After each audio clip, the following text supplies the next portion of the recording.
నమస్తే అండి తెలుగు ప్రజలకు. నా పేరు ఎక్స్ఎటి వెంకట్. మనం ఈరోజు ఎక్కడ చూసినా సరే ఉదయం నుంచి వెళ్ళి అరెస్టులు జరుగుతున్నాయి. సవాళ్ళు ప్రతిసవాళ్ళ మధ్య రాజకీయం నడుస్తుంది. మరి మనం దాదాపు 1 మంత్ దాటిపోయింది. మైపాలనతో మనం ఇంటర్వ్యూ చేసి చాలామంది తన అభిమానులు కూడా అన్న ఒకసారి ఇంటర్వ్యూ చేయాలి, చాలా రాజకీయాల గురించి కూడా ఆయన మాట్లాడాలని చెప్పి తెలుసుకుందాం అని చెప్పి వాళ్ళు ఫోన్ కాల్స్ నాకు చేయడం. అదేవిధంగా ఈరోజు మనం ఇక్కడికి మనం రావడం జరిగింది. అన్నతో కూడా మనం మాట్లాడి తెలుసుకుందాం. అసలు రాష్ట్ర రాజకీయాల గురించి కూడా ఇవాళ అన్న మాటల్లోనే మనం తెలుసుకునే ప్రయత్నం చేద్దాం. అన్న నమస్తే. అన్న నమస్తే. చాలా రోజు అయింది, మనం 1 మంత్ దాటిపోయింది అనుకుంటా. చాలా మంది అభిమానులు కూడా అడుగుతున్నారు మన కాంబినేషన్ లో ఒక ఇంటర్వ్యూ చేయాలని చెప్పి. ఇవాళ మనం చూస్తుంటే ఉదయం నుంచి కూడా మాటలు యుద్ధాలు నడుస్తున్నాయి, అరెస్టులు జరుగుతున్నాయి, సవాళ్ళు ప్రతి సవాళ్ళు. అసలు ఈ తెలంగాణ ప్రజల తరఫున ప్రతిపక్ష పాత్ర బీఆర్ఎస్ పార్టీ పోషిస్తుంది. ఇక వీళ్ళు తెలంగాణ ప్రజల తరఫున మీ ప్రాణాలకు ఇవ్వడానికి సిద్ధం అన్నట్టు వీళ్ళు హరీష్ రావు కావచ్చు, కేటీఆర్ కావచ్చు. సరే హరీష్ రావు కేసీఆర్ ఫామస్ ఉన్నా సరే ఆయన అభిప్రాయం కూడా అదే. ఇలాంటి నాయకులు దొరకడం ఎలా అనిపిస్తుంది? మీరు చూస్తుంటే వాళ్ళని చూస్తుంటే ఏమనిపిస్తుంది మీకు? ముచ్చటనిపిస్తుంది, ముద్ద అనిపిస్తుంది మీకు కూడా అని అనుకుంటారా? నిజమే అనుకున్నా మీరు. వాళ్ళ అన్ని ఎంత అంటే ఇప్పుడు ఈ తెలంగాణ రాష్ట్రంలో అవును నిజంగా ప్రతిపక్ష నాయకం నిజంగా పోరాటం చేస్తుందని మీరు అనుకుంటారా? మరి వాళ్ళు బయటకు వచ్చి కొట్టాడతారు, అరెస్టులు అవుతారు, ప్రజల కోసం గుడ్డలు చెప్పుకుంటారు, కష్టపడుతున్నారు. బయటకు వచ్చారు చెప్పాలి, బయటకి వెళ్ళా. సరే ఇప్పుడు కోసం వచ్చారు నాకు చెప్పు. ప్రజల తరఫున కొట్లాడతానికి. ప్రజల తరఫున అంటే ఏంది ఆ టాపిక్? ఏది ఏ అంశమైనా కావచ్చు. ఇప్పుడు అప్పుల పాలు చేసిన అన్ని రేవంత్ రెడ్డి బీఆర్ఎస్ పార్టీ 10 సంవత్సరాలు అప్పుల పాలు చేసిన అంటున్నాయి ఆయన. ప్రభుత్వం అంటుంది. వీళ్ళు ఏమంటారు, అప్పుల పాలు చేసిన దేనికి? తెలంగాణ సంక్షేమాల కోసం, రాష్ట్రంలో ప్రజల కోసం చేసామంటున్నారు వీళ్ళు మా ఇంట్లోకి కాదంటున్నారు. వాళ్ళు మీ ఇంట్లోకి కాదంటే ఇప్పుడు మీకు ఉన్నదన్న, నువ్వుది ఖమ్మం జిల్లా, ఉమ్మడి ఖమ్మం జిల్లా, కొత్తగూడెం, భద్రాద్రి. నీకు ఎన్ని లక్షల బెనిఫిట్ అయిందన్న బీఆర్ఎస్ హయాంలో? అంటే మీ ఫ్యామిలీకి అంటే అంటే శాంతి భద్రతలు. బతుకమ్మ సీర అయితే ఒకటి వచ్చింది మా ఇంటికి. ఎంత సీర రేట్ మనకు తెలియదు, అందదు ఎంత ఉంటుంది అడుగుతే ఇంట్లో చెప్తారు కదా. ఒక 100 రూపాయల నుంచి 200-300 మధ్యలో ఉండొచ్చాము. బతుకమ్మ చీర కూడా తీసుకున్నాం. అంతే కదా. ఇక మొత్తం 10 ఏళ్ళల్లో నీకు ఒక బతుకమ్మ చీర మా ఇంట్లో వాళ్ళకి వచ్చింది. నీకు మన కాళేశ్వరం నీళ్ళు వచ్చినాయా? రాలే. మిషన్ భగీరథ నీళ్ళు వచ్చినాయా? రాలే. మరి ఇక అప్పు చేసి నువ్వెందుకు కట్టాలి అప్పు? పథకాలు భూస్వాములకు రైతు బంధు పెట్టి భూములు రేట్లు అయితే పెరిగినాయి. కేసీఆర్ భూములు రేట్లు పెరిగినాయా లేవా తర్వాత మాట్లాడదాం. ఇప్పుడు అప్పులు చేసి భూముల రేట్లు పెంచిండా? నాకు అర్థం కాలే కాన్సెప్ట్. ఇప్పుడు అప్పులు చేస్తే భూముల రేట్లు పెరుగుతాయి. ఇప్పుడు కావాల్సిన ప్రాజెక్ట్ కట్టాలి, 1,00,000 కోట్లు బడ్జెట్ అవుతుంది. అది 1 కోటి ఎకరాలకు భూమికి సాగు వచ్చినాయా? మా వైపు రావచ్చు, వాళ్ళు వచ్చినా చెప్తున్నారు కదా. అసలు ఎందుకు నీళ్ళు కాళేశ్వరం చెప్పిన పంటలు పండటానికి. ఏం పంట? కాళేశ్వరం కింద ఏ పంట పండుతుంది? వరికే కదా. కాళేశ్వరం నీళ్ళ ద్వారా వరి కాకుండా వేరే పంట పండించిండ్రా నాకు చెప్పు. పండించకాడ పండించడం. ఏం పంట పండించారు నీకు తెలిసిన కాడికి లేదు కదా? నాకు లేదు. వరి మాత్రమే కదా. కాళేశ్వరం నీళ్లతో వరి మాత్రమే పండించారు. దానికి 1,00,000 కోట్లు పెట్టిరు. 1,00,000 కోట్లు పెట్టి వరి పండిస్తే వరి తింటే ఇలా రోగాలు వస్తున్నాయి. ఇలా సమాజంలో 99% రోగాలు. అసలు వీళ్ళు ఇప్పుడు ఏదైతే సన్న బియ్యము, దొడ్డు బియ్యము అనుకుంటా, యూరియా చల్లుకుంటా ఈ వరి పండిస్తారు కదా. ఈ వరితోనే నువ్వు ఒక నిమిషం చెప్పన్నా, 30-40 ఏళ్ళ కిందట తెలంగాణలో ఉండే మనుషులకు ఇన్ని రోగాలు ఉండేనా? అప్పుడు లేవులే.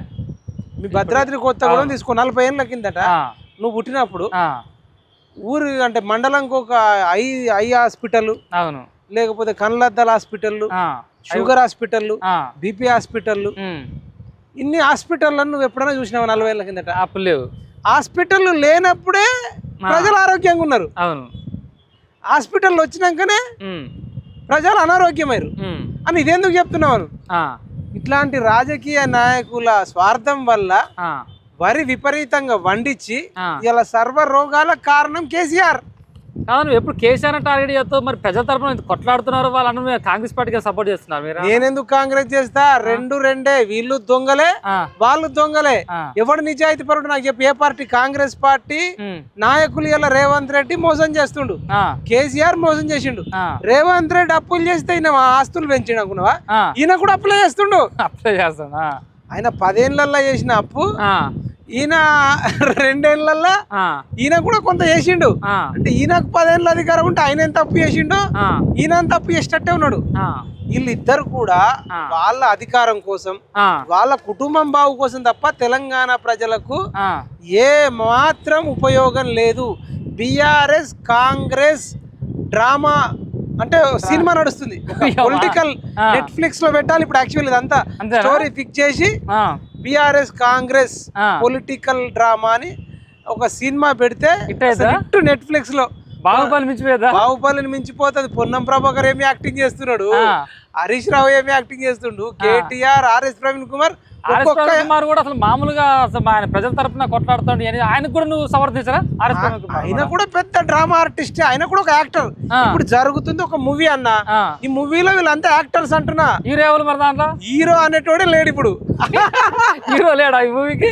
హీరో లేడు. టీఆర్ఎస్ పార్టీకి హీరో లేడా? రెండు దుర్మార్గుల మధ్య ఇప్పుడు పోకిరి సినిమా చూసినావా? చూసా. పోకిరి సినిమాలో అవతల ఒక గ్యాంగ్ ఉంటది, ఈతల ఒక గ్యాంగ్ ఉంటది. అందులో హీరో ఎవడంటే ఏం చెప్తావు? రెండు వైపులా మాఫియానే, రెండు వైపులా దోసుకోవడమే. రేవంత్ రెడ్డి వర్గం దోసుకోవడానికి ఉంది, కేసీఆర్ వర్గం దోసుకోవడానికి ఉంది. రెండు మాఫియాల మధ్యలో జరుగుతున్న మూవీ. ఇప్పుడు పుష్ప చూసినావా? పుష్పలో ఎవడు హీరో అంటే ఏం చెప్తావు? ఇద్దరు విలన్లే కదా. ఎర్ర చందనం అమ్ముకోవాలి, నేను పై చేయి ఉండాలంటే నేను పై చేయి ఉండాలి, నీకంటే ఎక్కువ నేను అమ్మాలి, నాకంటే ఎక్కువ నువ్వు అమ్మాలి, ఈ మాఫియా అంతా నా చేతిలో నా మీదకి నడవాలి అని జరుగుతుంది. అందులో హీరో ఎవడు ఉంటాడన్నా? అందులో అల్లు అర్జున్ కూడా విలనే, అల్లు అర్జున్ విలనే, అవతలోడు కూడా విలనే. అందుకనే తెలంగాణ రాష్ట్రంలో జరుగుతున్న ఈ సినిమాలో ప్రజలు బలైపోతారు. నువ్వు బతుకమ్మ చీర కోసం ఆ తెలంగాణ తెచ్చుకుంది కాదు, అది చీర అడుగుతాయి. మరి అప్పుడు ఉమ్మడి ఆంధ్రప్రదేశ్ నాయకులు ఒక చీర ఇవ్వకపోనా చెప్పు? అంటే ఆయననేమో చీర ఉచిత పథకాలు పెట్టిన అంటున్నారు వీళ్ళన్ని. అవును, ఉచిత పథకాలు అంటే ఉచితంగా ఇస్తున్నాను చెప్తున్నారు కదా. ఉచితంగా ఇస్తారు అంటారు కదా.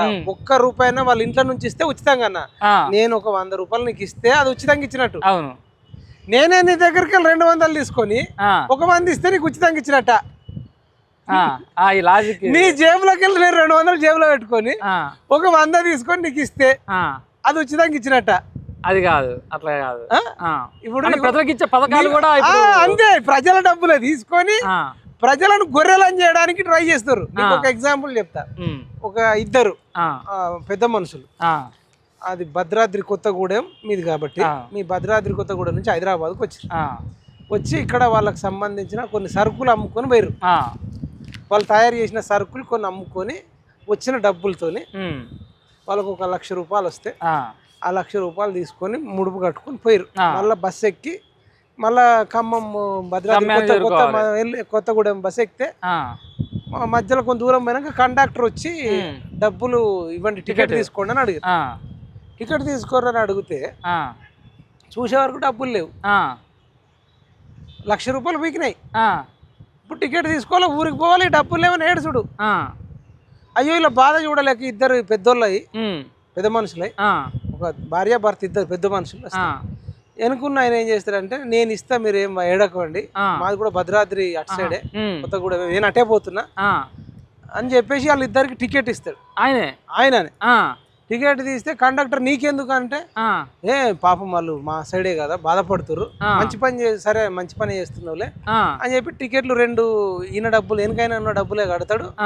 తర్వాత వాళ్ళు భద్రాద్రి కొత్తగూడెంలో దిగేటప్పుడు వాళ్ళకి ఇంకా సరుకులు, ఏమేమి సరుకులు అమ్మ, బియ్యం, పప్పులు, పండ్లు అన్ని కొనిచ్చి 1 నెల రోజులకు సరిపడా దాదాపు ఒక 50,000 రూపాయలు దానమే చేసిండు. వాళ్ళకి దానమే చేస్తే వీళ్ళు ఏం చేస్తారంటే ఇద్దరు కాళ్ళు మొక్కి ఎవరేం చేస్తారంతే. ఇప్పుడు అడగకుండా అన్నం పెట్టి అన్ని చేసుకుని 1 లక్ష రూపాయలు అయినా నా బాధ ఉంది, కానీ 50,000 వరకు సాయం చేసిన సంతోషం ఉంది. దండం పెట్టి వీళ్ళందరూ ఏం చేస్తారంటే భద్రాద్రి కొత్తగూడెం అందరికి, నాకు పలానా వ్యక్తి 50,000 దాకా సాయం చేసిండు చెప్పుకున్నారు, ఇవి కొనిచ్చిండు, చేతులు డబ్బులు పెట్టిండు అని చెప్పుకుంటారు. ఆయన భద్రాద్రి కొత్తగూడెం సైడే మళ్ళీ ఒకసారి ఒక దగ్గర ఒక ఎలక్షన్ లో పోటీ ఈయన నిలబడతాడు. ఈయన నిలబడ్డప్పుడు ఏం చేస్తారంటే, అరే నాకు అప్పుడు సాయం చేసిన వ్యక్తి కదా అని వీళ్ళందరికి చెప్పడం వల్ల వీళ్ళు వాళ్ళందరూ ఈయనకేస్తారు, ఓట్లేసి గెలిపిస్తారు. మరి అందరికి సాయం చేస్తుండే, వీళ్ళకి కాదు ఎవరికి పోయినా ఈయననే చేస్తుండు. అయితే లాస్ట్ కు అబ్బా ఆయన ఏంది ఈయన ఎంక్వైరీ చేసిరు అన్నట్టు నాలాంటోడు కూడా వచ్చి ఎంక్వైరీ చేసి అసలు ఈయనకి ఇన్ని డబ్బులు ఎడికెళ్ళి వస్తున్నాయి ఇద్దరు ముసలికి కాదు ఎవరి కష్టం వచ్చినా ఇస్తారు అన్నట్టు అంటే ఏందిరా అని ఎంక్వైరీ చేస్తే ఈ ఎవరైతే ఇలా డబ్బులు పోయినాయి ముసలి ₹1,00,000 కొట్టేసిన వ్యక్తి అతను వెనకాల కూర్చున్నాడే ఆయన డబ్బులు కొట్టేసి అల్లకెళ్ళి 50,000 పంచిండు 50,000 పంచి మళ్ళీ నేను ఇస్తున్నా అని చెప్పి వీళ్ళ ఇంట్లో ఫోటో పెట్టుకొని రోజు భావించడం దొంగనే దేవుడు అనుకొని మొక్కి ఆయనకు బొట్టు పెట్టి దండేసి ఆ డబ్బులు ఇచ్చి మళ్ళీ ఎన్నికల్లో గెలిస్తే గిట్లాంటి అంటే ఇది ఎందుకు చెప్తున్నా ప్రభుత్వాలే అది కాంగ్రెస్ వచ్చినా బీఆర్ఎస్ వచ్చినా రేవంత్ రెడ్డి వచ్చినా కేసీఆర్ వచ్చినా ప్రజల నుంచి నూనెలు కొన్నప్పుడు పప్పులు కొన్నప్పుడు ఉప్పులు కొన్నప్పుడు బట్టలు కొన్నప్పుడు మైక్ కొన్నప్పుడు కెమెరా కొన్నప్పుడు నూనె కొన్నప్పుడు బీర్ కొన్నప్పుడు చీప్ లిక్కర్ కొన్నప్పుడు ప్రతి దాని మీద జిఎస్టీ అని ఉంటుంది ట్యాక్స్ కడతాం goods and service tax including all taxes అని ఉంటుంది ఇప్పుడు తాగేటోళ్ళు ఉన్నారు వాళ్ళు ఒక ₹100 పెట్టి క్వార్టర్ కొంటారు అనుకో అది ₹50 వాళ్ళకి రావాలి కానీ ట్యాక్స్ లేసి దాన్ని 100 చేస్తారు మరి 50 ఎవడి మనయే మళ్ళీ ఇవే తీసుకొని చీరిస్తాడు చీరిస్తే నువ్వు దేవుడు అంటావు లేదంటే ఉచిత బస్సు ఇస్తే నువ్వు దేవుడు అంటావు కానీ ఈ డబ్బులన్నీ ఎక్కడికెళ్ళి తీసుకుంటుండు మన డబ్బే అట్లా నీకు బస్సు ఎగ్జాంపుల్ చెప్తున్నా ఈ ప్రభుత్వాలు మన నుంచే తీసుకొని సగం వాళ్ళు మింగి సగం మనకు పెడుతున్నారు వీళ్ళు ఎందుకు చెప్పట్లేదు ఉచిత పథకాలు అనకూడదు అసలు ఎన్నికల కమిషన్ గానీ సుప్రీం కోర్టు గానీ దీన్ని బ్యాన్ చేయాలి మేము అది ఇచ్చినాం ఇది ఇచ్చినాం ఇది ఉచితంగా ఫ్రీ చెప్పకూడదు అసలు చెప్పకూడదు ఫ్రీగా ఉచితంగా బస్సు ఇచ్చినామనో ఉచితంగా చీర ఇచ్చినామనో ఎవడన్నా మేము గొర్రెలు వంచినాం ఫ్రీగాను లేకపోతే బర్రెలు వంచినామనో లేకపోతే దళిత బంధు కింద మేము కార్లు ఇచ్చినామనో రైతు బంధు కింద రైతులకు డబ్బులు ఇచ్చినాం ఉచితంగా అని చెప్పకూడదు అట్లాంటి దానికోసం మనం కొట్లాడాలి నేరం చేయాలి నేరం కదా డబ్బులే లేవు రూపాయి ఇప్పుడు కేసీఆర్ నుంచి ₹1 10 ఏళ్లలో కేసీఆర్ ₹1 సొంత డబ్బులు లేవు ఇప్పుడు రేవంత్ రెడ్డి ₹1 లేవు సంక్షేమ పథకాలలో మరి సంక్షేమ పథకాలలో ఇలా లేనప్పుడు మళ్ళీ వీళ్ళు దోసుకుంటారు ఏమో నిజాయితీ పరులు కదా మళ్ళా నిజాయితీ పరుల అంటే అది లేదు ఇద్దరు దొంగలే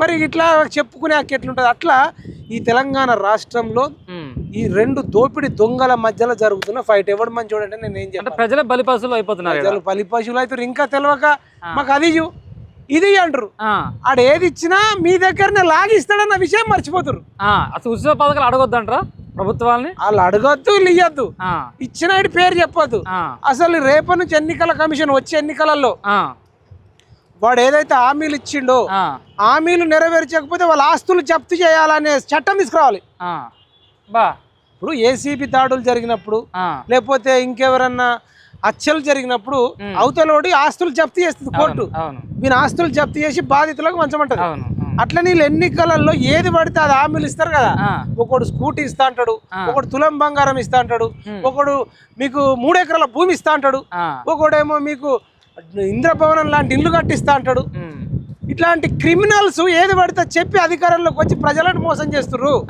కాబట్టి ఇవి మనము రేపు పిఎంఆర్ టీవీ ద్వారా ఇంకేదన్నా ఒక సొసైటీ పెడతామా సంఘం పెడతామా ఏదైనా ఆలోచన చేసి వీటి మీద చేయాలి ఎవడు ఇక్కడ ఉచితంగా ఏ ప్రభుత్వం ఇవ్వట్లే మొత్తం డ్రామా ఆర్టిస్టులు ఆర్ఎస్ ప్రవీణ్ కుమార్ ఒక ఆర్టిస్టు హరీష్ రావు ఒక ఆర్టిస్టు మాజీ మంత్రి శ్రీనివాస్ గౌడ్ ఒక ఆర్టిస్టు కేటీఆర్ ఒక artist main villain farm house లో ఉన్నది కేసీఆర్ మెయిన్ విలన్ బడా విలన్ కేసీఆర్ దేవుడు అంటారు జాతిపిత అంటారు తెలంగాణ ప్రజలందరూ మీరు విలన్ అంటున్నారు ఎవడన్నాడు ప్రజలు అంటే 17 ఎంపీ సీట్లలో ఎందుకు ఓడగొడతారు జాతిపితను ఓడగొడతారా 17 నిజంగా ప్రజలలో అంత ప్రేమ ఉంటే 17 ఆయన మళ్ళీ మందు వంచిండు మాంసం వంచిండు డబ్బులు వంచిండు అధికారాన్ని వాడుకున్నాడు ఎన్ని కుట్రలు చేయను అన్ని కుట్రలు మీలాంటి వ్యక్తుల వల్ల మీరు కావాలని చెప్పి మైపాల్ లాంటి వ్యక్తులు మన మీద నెగిటివ్ ప్రచారం చేశారు అందుకోసం బీఆర్ఎస్ పార్టీ ఓడిపోయింది నెగిటివ్ ప్రచారం చేశారు అంటే ప్రజలు విన్నర్ కదా ఎవరు నిజం చెప్తారు ఎవరు అబద్ధం చెప్తారు అంటే ప్రజలు అమాయకుల ప్రజలు కూడా ఆలోచన చేసిరు కదా ప్రజలు ఆలోచన చేసి వీళ్ళు మైపాలు చెప్పేది కరెక్టే, కేసీఆర్ చెప్పేటి అన్ని దొంగ మాటలు, ముసలిని ఉంటాం, ఇక నా పిల్లలు ఇద్దరు అమెరికాలో ఉన్నారు, మాకు అసలు డబ్బులు ఏం అవసరం అని చెప్పి ఈ ప్రపంచంలో ఈ దేశంలో ఈ రాష్ట్రంలో ఎస్పెషల్ గా ఏ రాజకీయ నాయకుడు కన్నా 300 ఎకరాల ఫామ్ హౌస్ ఉందా? 300 ఎకరాల ఫామ్ హౌస్ సంపాదించుకునే ఆయన ఎట్లా ఏం పని చేసిండు? పనులు ఏదో పార్ట్ టైం జాబ్ చేసిండా, ఏదైనా బిజినెస్ చేసిండా? పోనీ వ్యవసాయం చేస్తే మరి ఆయననే మరి మిగతా రైతులందరూ వ్యవసాయం చేస్తారు కదా, మరి వాళ్ళ దగ్గర ఎందుకు లేవు అంత పెద్ద ఫామ్ హౌస్?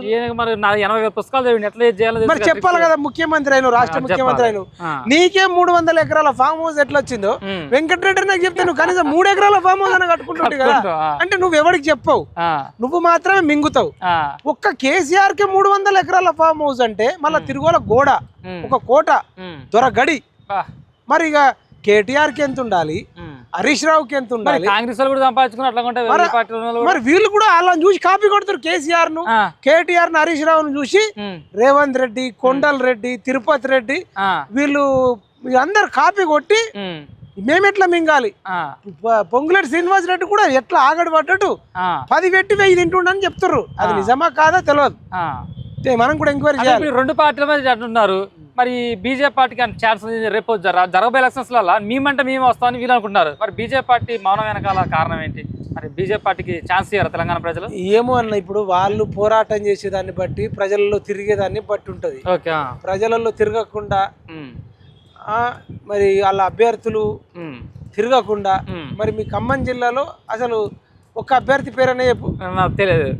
ఒక ఆయన ఉండు, ఎప్పుడు 40 ఏళ్ళ నుంచి ఒక అతను ఏనుగు వెంకటరెడ్డి అని చెప్పి ఒక 40 ఏళ్ళ కలిసి పనిచేస్తాను, ఆయన ఒక్కడే జెండా పట్టుకుంది, ఇప్పటికీ ఒకటే ఉండు. తిరగడం అంటే అట్లా కాదన్న, ఎన్ని ఓట్లు వచ్చినాయి, ఆయన పోటీ చేయలేదు, ఓట్లు అసలు బీజేపీ అనేది ఖమ్మం జిల్లాలో లేదు అసలు. అక్కడ పార్టీ పోటీ చేసినా లేదా మనం పోయినసారి? చేసిన ఎవరో తెలియదు అసలు ఎవరికి. డిపాజిట్లు వస్తున్నాయా? 100 ఓట్లు వస్తే గ్రేటే. అంత వీక్ ఉందా? మరి ఉమ్మడి ఖమ్మం జిల్లాలో 10 నియోజకవర్గాల్లో బీజేపీ అనేది లేదు అక్కడ అసలు. మరి ఖమ్మంలో లేదు, నల్గొండలో ఇప్పటిదాకా ఒక్క ఖాతా తెరిచింది లేదు. ఓకే, మరి మీలాంటి వ్యక్తులు మాత్రం మీకు పేరుంది అక్కడ ఉమ్మడి ఖమ్మం జిల్లా. ఇప్పుడు బీజేపీ లేదన్న కదా, బీఆర్ఎస్ లేదన్నారు కదా, అదే మైపాల్ అనే వ్యక్తి ఉమ్మడి ఖమ్మం జిల్లాలో మీకున్న పేరు, మంచి పేరుంది, ఎక్కడ పోయినా మేము గుర్తుపడతారు, మీరు నిలబడగలుగుతారు ఎక్కడ నిలబడ్డా, అంత పేరుంది మీకు. నేను చూసా కదా, ఈ విషయం మీకు చాలా చెప్తాం అనుకున్నా, ఇప్పుడు సందర్భం వచ్చింది కూడా చెప్తాను. అది నేను అనేది ఏంటంటే, బీజేపీ కనుక గెలవాలి అనుకుంటే ప్రజల మనసు చురగొనాలి. ఇట్లా ఉచితాలు గిచ్చితాలని ఇలా బీఆర్ఎస్ ను కాంగ్రెస్ ను కాపీ కొట్టకుండా ఎవరికైతే మంచి పేరు ఉందో అట్లాంటి వాళ్ళని సెలెక్ట్ చేసుకుని అన్ని నియోజకవర్గాలలో ఇప్పటి నుంచైనా పని స్టార్ట్ చేసుకోవాలి. పని స్టార్ట్ చేయకుండా గెలిపించాలంటే మధ్యలో ప్రజలు పెద్ద బకరాలని చేస్తున్నారు అన్న, మొత్తం పెద్ద పొలిటికల్ డ్రామా నడుస్తుంది. కాంగ్రెస్ వాళ్ళు కూడా దోపిడి దొంగల లెక్కనే బిహేవ్ చేస్తున్నారు. బీఆర్ఎస్ ఆల్రెడీ తిన్నదరగకున్నది, ఇది నడుస్తుంది అన్న. మీరు గతంలో కూడా చెప్పారు, రాష్ట్ర వ్యాప్తంగా ప్రజల కోసం నేను కొట్లాడుతా, వాళ్ళ తరఫున పోరాడుతున్నారు. ఎందుకంటే మీకు రాష్ట్రంలో దాదాపు కొన్ని లక్షలాది మంది అభిమానులు ఉన్నారు, మీకోసం ఎదురు చూస్తూ ఉంటారు. మీ వీడియోలు కూడా కొన్ని మిలియన్స్లో వ్యూస్ వస్తాయి. ఇన్స్టాగ్రామ్ కావచ్చు, ఫేస్బుక్ కావచ్చు, యూట్యూబ్, పిఎంఆర్ టీవీ కావచ్చు, మంచి రీచ్ ఉంది. ఇప్పుడు దాంట్లో పబ్లిక్ స్పీకర్లో ప్రజల్ని చైతన్యవంతం చేసే వ్యక్తులు ఎవరైనా ఉన్నారంటే టాప్ 10లో వచ్చేసి మీరు ఒకటి, టాప్ 5లో మీరు ఉంటారు. మరి మీలాంటి వ్యక్తి రాబోయే రోజుల్లో తెలంగాణ కష్టకాలంలో ఉంది. ఇప్పుడు మరి మీలాంటి వ్యక్తులు తెలంగాణ రాష్ట్ర వ్యాప్తంగా పర్యటనలో త్వరలో ఉండబోతున్నాయి. ఎందుకంటే ప్రజలు అడుగుతున్నారు, మీ అభిమానులు అడుగుతున్నారు, వాళ్ళకు కూడా సమాధానం అదే. ఇప్పుడు మీరు అడుగుతారు కాబట్టి నేను కూడా నా మనసులో ఏంటంటే పిఎంఆర్ టీవీ ఛానల్ తెలంగాణ రాష్ట్ర వ్యాప్తంగా మొత్తం ఇంకా విస్తరించాలి. ఒక హైదరాబాదే ఇది హెడ్ ఆఫీస్ గా ఉంది. నెక్స్ట్ ఉమ్మడి 10 జిల్లాలు కావచ్చు, లేదంటే కొత్తగా టోటల్ 33 జిల్లాలకు ఒక్కొక్క జిల్లా నుంచి ఒక్కొక్కరిని ఆయననే ఇన్ఛార్జ్ ఉంటాడు, ఆయననే రిపోర్టర్ ఉంటాడు. టోటల్ చెప్తాం. ఇప్పుడు స్క్రోలింగ్ లో కింద నంబర్ ఇస్తాం, మీ నెంబర్ కూడా చెప్తారా? ఖచ్చితంగా 799799881 నా నంబరు. మీ నెంబరే 33 జిల్లాల నుంచి ఎవరికైతే జర్నలిజం మీదనో, లేదంటే జర్నలిజం మీద కాదు వదిలేయండి, ప్రజా సమస్యల మీద నేను కొట్లాడాలి, నేను ప్రజలకు ఏదో న్యాయం చేయాలి, ప్రజల తరపున నేను కొంత కొట్లాడి వాళ్ళకి జరుగుతున్న అన్యాయాల మీద ప్రశ్నించాలి. ఇప్పుడు చాలా గవర్నమెంట్ స్కూళ్ళల్లో చిన్న పిల్లలకు వాళ్ళు వస్తలేవు, 5వ తరగతి అయిన వాళ్ళకు 7, 8, 9వ తరగతి అయిన వాళ్ళకు కూడా చాలా మందికి వాళ్ళు వస్తలేవు, పేపర్ చదవడం వస్తలేదు. వీటి మీద కూడా మీరు కొట్లాడాలనుకున్నా గవర్నమెంట్ హాస్పిటల్లో కానీ ప్రైవేట్ హాస్పిటల్లో కానీ జరిగే అవకతవకల మీద మీరు కొట్లాడాలనుకున్నా, లేదంటే లోకల్ సమస్యల మీద అక్కడ రోడ్లు మంచిగా లేకపోయినా, లేకపోతే ఎవరికైనా పేదవాళ్ళకి ఏదైనా పథకాలు అందకపోయినా మీరు కొట్లాడాలి, మేము సమాజానికి మా వంతు పాత్ర వహించాలనుకుంటే 33 జిల్లాలలో ఉన్న మెరిట్ వాళ్ళను మేము ఒక ఇంటర్వ్యూ ద్వారా రిపోర్టర్ తీసుకోబోతున్నారు. 33 జిల్లాల నుంచి రిపోర్టర్లు ఫోన్ చేస్తారు. నీ నంబర్ కూడా నేను ఇస్తా. వెంకటరెడ్డి అన్నను కూడా మనము పిఎంఆర్ టీవీ ఛానల్ కు ఉపయోగించుకుందాం. ఈయనకు చాలా స్టెమినా ఉంది. అన్న నంబర్ కూడా ఇస్తాం. నా నంబర్ కాకపోయినా ఇంకా వేరే నంబర్లు కూడా ఇస్తాం. ఒకసారి మీ నంబర్ చెప్పండి. మరొకసారి 799 ఎవరైనా ఆశావాహులుండి కొట్లాడాలి ప్రజల తరపున, పుట్టింది ఒకసారే సచ్చేది ఒకసారే, భగత్ సింగ్ లాగా సుభాష్ చంద్ర బోస్ లాగా, అట్లా అంటే భగత్ సింగ్ లాగా ఇంత బాంబులేసుడు ఇవన్నీ కుదరవు. సుభాష్ చంద్ర బోస్ లాగా ఒక సైన్యాన్ని తయారు చేసి ఈ తెలంగాణ రాష్ట్రంలో జరుగుతున్న దోపిడీకి వ్యతిరేకంగా మనం కొట్లాడదాం. ఖచ్చితంగా 33 జిల్లాలు తీసుకొని రాష్ట్ర వ్యాప్తంగా పర్యటన కూడా చేస్తాం. నిజంగా గ్రేట్ అని చెప్పొచ్చు. ఎందుకంటే హైదరాబాద్ కేంద్రంగా పిఎంఆర్ టీవీ వాళ్ళ బృందంతో మొత్తం ఇవాళ పనిచేస్తుంది. మరి తెలంగాణ రాష్ట్ర వ్యాప్తంగా టీవీని పెట్టుకోవాలని ఒక ఆలోచన మైపాలనకు వచ్చింది. ఎందుకంటే తెలంగాణ రాష్ట్రంలో ఉన్న ప్రజల సమస్యలను కూడా బయట తీసుకురావాలి, పిఎంఆర్ టీవీ ద్వారా వాళ్ళ సమస్యలు చెప్పుకోవచ్చు, దాన్ని మనం ప్రభుత్వాల దృష్టికి తీసుకోవచ్చు అనే విధంగా అన్న ప్రయత్నం చేస్తాడు. ఒకసారి నా నెంబర్ కూడా మీకు ఇస్తాను, 9948754788 కూడా మీరు కాల్ చేయండి. అన్నకి నేను మీకు మీ అడ్రస్ ఏదైనా సార్ మీకు వాట్సాప్లో మీరు పంపించండి, మీకు ఫోటో కానీ అన్ని కూడా మీకు వాళ్ళకి ఐడి కార్డు కూడా ఇస్తాం కదా. అన్ని ఐడి కార్డు ఇస్తాం, అన్ని ఇస్తాం, ఐడి కార్డులు ఇస్తాం, అవన్నీ ఇస్తాం. ఓకే, అవన్నీ చర్చలు జరుపుతాం. జిల్లాల వేజ్గా ఉమ్మడి మొత్తం 33 జిల్లాకు ఒక్కరిని జిల్లా ఇన్ఛార్జ్లుగా జిల్లా ఇన్ఛార్జ్ వెళ్ళొచ్చు. ప్రెస్ మీట్ లోకి వెళ్తారు, లోగో ఉంటుంది, అన్ని ఉంటాయి, మైక్ ఉంటుంది, లోగో ఉంటుంది, ఐడి కార్డు ఉంటుంది, మీరు బాగా చెప్తా చేసుకోవచ్చు. ఓకే, రైట్, మంచి అవకాశం. కొత్త వాళ్ళు ఎవరన్నా మీకు ప్రజలకి మంచి చేయాలనుకున్న వాళ్ళు, జర్నలిజం ఇంట్రెస్ట్ ఉన్న వాళ్ళు, అనుభవం ఉన్న వాళ్ళు, ఎవరైనా సోషల్ మీడియాలో యాక్టివ్ ఉన్న వాళ్ళు ఎవరైనా సార్ సంప్రదించండి. రైట్, ఇది ఇలా చూసుకున్నట్టయితే మనం చూస్తున్నాం రాజగోపాల్ టాపిక్ వచ్చింది. ఎందుకంటే మనం గత 2-3 రోజులు చూస్తున్నాం యాదాద్రి ఈ దేవస్థానం సంబంధించిన ఒక కమిటీలో మరి రాజగోపాల్ రెడ్డిని సందర్శన మాట్లాడదట. ఆయన చెప్పకుండా కూడా కమిటీ ఏర్పాటు చేశారట. ఆయన జిల్లాలో ఇంతకుముందు ఎంపీగా పనిచేసిండు, ఇప్పుడు ఎమ్మెల్యేగా ఉండు. నాలాంటి వ్యక్తులు సీనియర్ అంటే కాంగ్రెస్లో ఉన్నటువంటి కొత్త వాళ్ళకి అవకాశం ఇస్తున్నారు, వాళ్ళనే కొంచెం ప్రోత్సహిస్తున్నారు. మాలాంటి సీనియర్ నాయకులు ఎంతోమంది ఉన్నారు, మాకు ఏది కూడా ఇన్ఫర్మేషన్ ఇవ్వట్లేరు, చెప్పట్లేదు, వాళ్ళ నిర్ణయాలు తీసుకుంటారని చెప్పి రాజగోపాల్ చెప్పడం జరుగుతుంది. మరి మీ అభిప్రాయం ఏంటి? అసలు నీకు చెప్తే షాక్ అవుతావు. తెలంగాణ మీరు కాంగ్రెస్ లో సభ్యత్వం అంటారు, కాంగ్రెస్ లో సభ్యత్వం లేని వాళ్ళకి కూడా వచ్చింది. అవునా? సురేఖ గారు, మెగాస్టార్ చిరంజీవి గారు భార్య సురేఖ గారికి బోర్డులో మరి యాదాద్రి సంబంధించిన టెంపుల్ బోర్డులో మెంబర్కి ఇచ్చిరంటే నిజానికి వాళ్ళు అడగలే, వీళ్ళే ఇచ్చారా? వీళ్ళే ఉరుకురికి పడి ఇస్తున్నాడంటే ఎందుకంటే అప్పట్లో ఉపాసన గారికి ఇచ్చారు ఒకటి పదవి, దిల్ రాజు గారికి ఇచ్చారు. అవును, అంటే ఏందన్నట్టు ఇది వాళ్ళు అడగకపోయినా ఇస్తున్నాడు. అంటే ఇప్పుడు రాజగోపాల్ రెడ్డి గారు ఏమన్నారంటే యాదగిరిగుట్ట ధర్మకర్తల మండలి నియామకంపై నాకు సమాచారం లేదు, సీనియర్లను ఎలా గౌరవించాలో తెలియదా, ఆ జిల్లా ఎమ్మెల్యేలకు చెప్పాలన్నా ఇంగితం లేదా, పార్టీలో ఒరిజినల్ నేతలు కనుమరుగవుతున్నారు, వ్యవహారశాలి నచ్చకనే సీఎం సభకు వెళ్ళలేదు, రాజగోపాల్ రెడ్డి సంచలన వ్యాఖ్యలని ఆంధ్రజ్యోతిలో వచ్చింది. ఆ పార్టీలో కూడా ఆయన పార్టీని అంటే కాదు, చిరంజీవి సతీమణికి చెప్పిర్రు కానీ మునుగోడు ఎమ్మెల్యే రాజగోపాల్ రెడ్డికి చెప్పలే. ఎందుకనంటావు? అయితే రాజగోపాల్ రెడ్డికే చెప్పలేరా, మరి మొత్తం జిల్లా ఎమ్మెల్యేలకు కూడా చెప్పిర్రా లేదని పెద్ద డౌట్. అసలు ఆయన ఉమ్మడి జిల్లా కదా, ఇప్పుడు అక్కడంటే ఇప్పుడు ఆయన చెప్పాలి కదా, లోకల్ ఉన్న నాయకుడు. అదే కదా, అంటే ఇలా రేవంత్ రెడ్డి అనేటోడు ఆడింది ఆట, పాడింది పాట అవుతుంది. ఒక రకంగా రేవంత్ రెడ్డికి సీఎం పదవి అనుభవిస్తుందంటే దానికి రాజగోపాల్ రెడ్డి గారు పెట్టిన భిక్ష. రేవంత్ రెడ్డికి రాజగోపాల్ రెడ్డి గారు పెట్టిన భిక్షనే సీఎం పదవి. ఇప్పుడు రేవంత్ రెడ్డికి సీఎం పదవి అనుభవిస్తున్నారు రాజగోపాల్ రెడ్డి. అట్లాంటి వ్యక్తికి కూడా నువ్వు సమాచారం ఇవ్వలేదంటే నువ్వు అడగొచ్చు, ఎట్లా అన్న భిక్ష పెట్టిండు మరి. ఈయన తెలుగుదేశం పార్టీలో ఉన్నప్పుడు కాంగ్రెస్ పార్టీలోకి వస్తా అంటే చాలా మంది వద్దని చెప్పిర్రు, ఈయన పెద్ద దొంగ మోసగాడు అని చెప్తే రేవంత్ రెడ్డిని అందరు సీనియర్లు కాంగ్రెస్ వాళ్ళు అంటే లేదని చెప్పేసి రాజగోపాల్ రెడ్డి గారిని ఈయన బతిలాడుకొని అన్న నేను కాంగ్రెస్ పార్టీలోకి వస్తా, మీ సపోర్ట్ కావాలి అని చెప్పేసి ఈయన సపోర్ట్ తీసుకొని ఈయన కన్విన్స్ చేసుకొని ఈయన బతిలాడుకొని కాంగ్రెస్ లోకి వచ్చిండు. రేవంత్ రెడ్డి కాంగ్రెస్ లో వచ్చిండంటే రాజగోపాల్ రెడ్డి గారి ప్రధాన కారణం. కొద్దిమంది ఉండొచ్చు, దాంట్లో రాజగోపాల్ రెడ్డి గారిది ప్రధాన కారణం. అవును. తర్వాత అప్పటిదాకా బీజేపీ హవా నడుస్తున్న సమయంలో రాజగోపాల్ రెడ్డి గారు మునుగోడు ఉప ఎన్నిక తీసుకొచ్చి అవును అసలు కేసీఆర్ మల్లన్న గెలవచ్చు లేదంటే ప్రధాన ప్రతిపక్షం బీజేపీ ఉండొచ్చు అనుకున్నారు. రాజగోపాల్ రెడ్డి గారు సాహసపేతమైన నిర్ణయం తీసుకొని మునుగోడు ఉప ఎన్నిక తెచ్చి ఆ మునుగోడు ఉప ఎన్నికలో కేసీఆర్ నిజ స్వరూపం బయట పెట్టాడు.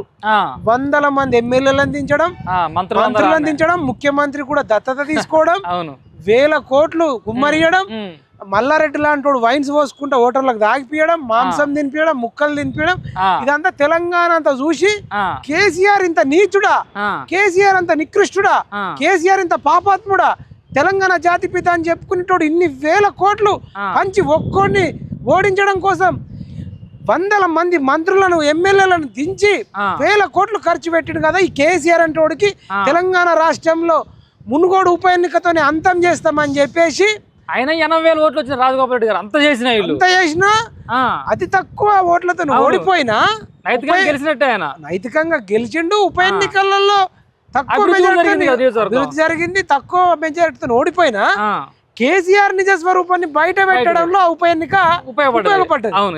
ఆ ఉప ఎన్నికతోని కేసీఆర్ ఓడించాలని డిసైడ్ అయిపోయారు.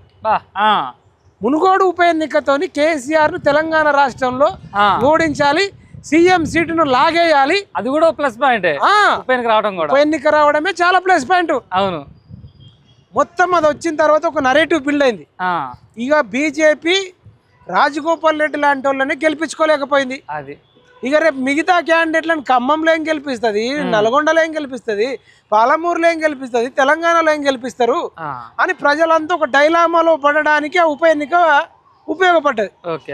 దాని తర్వాత కూడా కేసీఆర్కి ఇంకో 10-15 సీట్లు వచ్చేదేమో, కానీ రాజగోపాల్ రెడ్డి గారు మరొక సాహసపేతమైన నిర్ణయం తీసుకున్నాడు. ఏందది? ఇమ్మీడియట్ గా కేసీఆర్ అంతమే రాజగోపాల్ రెడ్డి పంతమని కేసీఆర్ ఓడించడానికి ఆయనకు బీజేపీ అంటే ఇష్టం ఉన్నా కానీ తెలంగాణ రాష్ట్రంలో కేసీఆర్ చేస్తున్న అరాచకాలను అడ్డుకట్ట వేయాలని ప్రత్యామ్నాయ పార్టీ ఇక కాంగ్రెస్ పార్టీ ఉందని తెలంగాణ ప్రజలు, మునుగోడు ప్రజలు ఆయన మీద ఒత్తిడి చేయడం, అదే సమయంలో బట్టి విక్రమార్క, మహేష్ కుమార్ గౌడ్ అదే విధంగా కాంగ్రెస్ అధిష్టానం ఆయన దగ్గరకు వచ్చి నన్ను బతిలాడుకోవడం, అన్నా కేసీఆర్ ఓడిద్దామన్నా మీరు వస్తేనే మనకి ఈజీ అవుతుంది, మీరు తెలంగాణ అంతా పాపులర్ వ్యక్తి, ఉమ్మడి నల్గొండలో కూడా ఎక్కువ ఇంపాక్ట్ చూపిస్తారు, మీరు రండి మీకు మంత్రి పదవి ఇస్తాం, కేసీఆర్ ఓడకూడదామని చెప్పి ఆయన కాంగ్రెస్ పార్టీలోకి తీసుకోవడం వల్ల మునుగోడు గెలిచిర్రు, నకిరేకలు, తుంగతుర్తి, ఆలేరు, భువనగిరి, ఇట్లా ఒక నల్గొండ, అట్లా ఒక జిల్లా మొత్తం ఒక 10 నియోజకవర్గాలలో ఆయన ప్రభావం ఉంది. తెలంగాణ రాష్ట్రం అంతా కూడా ఉంది. ఆ రకంగా ఆయన ఆ రోజు రాకపోతే, మళ్ళీ రాకపోయినా కేసీఆర్ అనేటోడికి ఒక 53 సీట్లు వస్తే ఎంఐఎం 7 సీట్లతో మళ్ళీ కేసీఆర్ సీఎం అయ్యాడు. అవును, ఉప ఎన్నిక ద్వారా కేసీఆర్ నిజ స్వరూపం బయట పెట్టి అయినా సరే ఇప్పుడు నేను బీజేపీలో ఉంటే కేసీఆర్ ఓడగొట్టడం ఇంకా కొంచెం టైట్ ఉండొచ్చు, 50-50 ఉండొచ్చు, ఈ 50-50 కూడా లేకుండా చేస్తా, కేసీఆర్ ఓడగొడతా అని చెప్పేసి రాజగోపాల్ రెడ్డి గారు కొద్దిమంది నాయకులను కాంగ్రెస్ లోకి తీసుకొని రావడం, ఆ నాయకులు అందరు కలిసి రాజగోపాల్ రెడ్డి గారు కలిసి ఆయన కొన్ని కోట్లాది రూపాయలు ఖర్చు పెట్టి కేసీఆర్ను ఓడగొట్టడంలో అత్యంత కీలక పాత్ర వహించడం వల్ల కేసీఆర్ ఓడిపోవడం వల్ల ఇలా రేవంత్ రెడ్డి సీఎం అయిండు. మరి కేసీఆర్ ఓడిపోకపోతే రేవంత్ రెడ్డి సీఎం ఎట్లా అయ్యాడు?